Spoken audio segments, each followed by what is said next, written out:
Harga rokok pada tahun 2022 ini lebih mahal dibandingkan tahun sebelumnya. Harga rokok semakin mahal karena adanya sejumlah kebijakan baru, termasuk kenaikan tarif cukai hasil tembakau (CHT).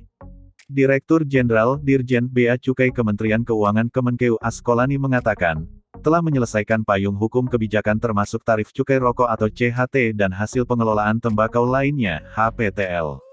Dengan payung hukum ini, dipastikan harga rokok tahun 2022 naik.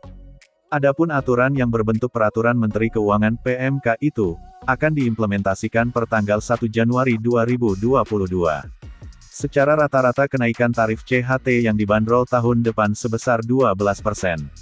Sementara kebijakan tarif cukai HPTL disesuaikan berdasarkan jenis produknya.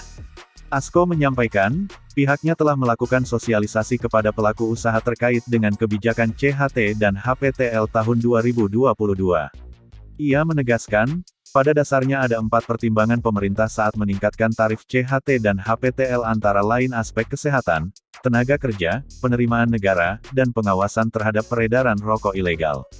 Di sisi lain, Asko mengatakan, kenaikan tarif cukai rokok tahun 2022 akan seiring dengan pemantauan dan pemberantasan rokok ilegal.